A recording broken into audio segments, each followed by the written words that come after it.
Because the whole reason, they already had him in the cop car before the situation happened. But he was having a panic attack because he's claustrophobic. As a person who's claustrophobic, I can tell you that his panic attack was very much real. Like, I had to get a CT scan for my back, and when they put me in, I freaked out so hard they had to pull me out. And I was just shaking, and I looked like a crazy person. So I can understand his fear of being in that cop car. But at that time, all they had to do was drive him into jail and book him. Instead, they chose to pull him out again, even though they already had him detained and in custody, to teach him a lesson, and then they killed him. So that makes, I mean, the whole situation is so effed up, because at every step of the way, had they done anything that showed an inkling of humanity, George Floyd would be alive today. And we wouldn't be having to go through all this. So anybody who wants to be racist or say anything bad about protesting, rioting, remember, this could have been avoided. Oh, wait. I want to draw one more comparison, too.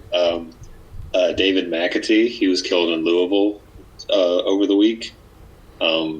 They're now claiming he had a gun on him. They released footage saying that he did. You can clearly see its tongs. You can clearly see him use it to flip meat on a grill. But those officers are still on duty. And I also want to draw that comparison and kind of call your attention to 2017 when that detective tried to arrest that nurse in Utah, and he dragged her into a squad car. I remember he was that. fired. Yeah, He arrested a nurse for no cause, and he was fired. And they killed somebody, and they're still on duty.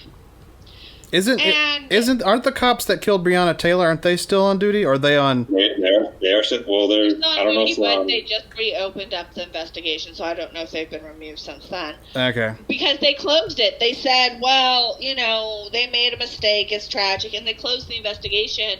And the second the protest began, they realized that they couldn't do that. They couldn't just shove it under the rug. So they opened the investigation again. So when people complain about somebody looting the Target or whatever, these are not isolated incidents. These are not some things that just recently happened and, oh my God, how did this happen?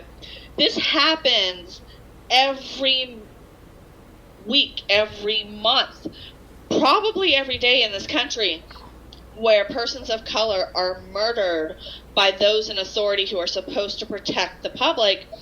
And it's gotten to the point where people have to be drastic, because trying to talk civilly, trying to get actions to come through, just simply protesting and chanting, like for the Zimmerman trial, when Trayvon Martin was murdered for carrying a watermelon drink and Skittles through a neighborhood by, the vigilante dude,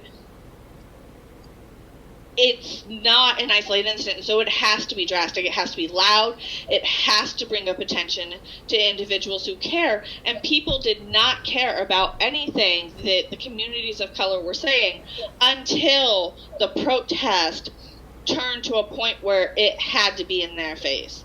So, looting Target, I say loot every Target and Walmart from here across the entire country, because the message can't stop. And until people take reformative and transformative actions, it can't stop. So, do it. I'm It's fine. showing no signs of stopping so far. No, yeah. And that's another thing. Even the peaceful protest, they're being pepper sprayed and tear gassed and beat with batons. So I recently learned, fun fact, tear gas is against the Geneva Convention as a war weapon.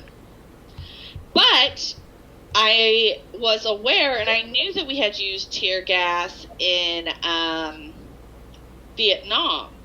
And I'm like, wait, hold on. Because, I can understand sometimes you can do atrocities to your own people within your borders, and no one really will say and do anything. But, the Geneva Convention is exactly the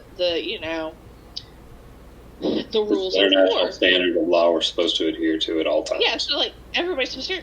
So I found out that after World War II, when the Geneva Convention was signed saying that we wouldn't use chemical weapons, America literally had an exception addendum that said that they could use weapons that were chemically based as long as they were non-lethal and they were used to maintain order and disperse crowds or to prevent POWs from escaping.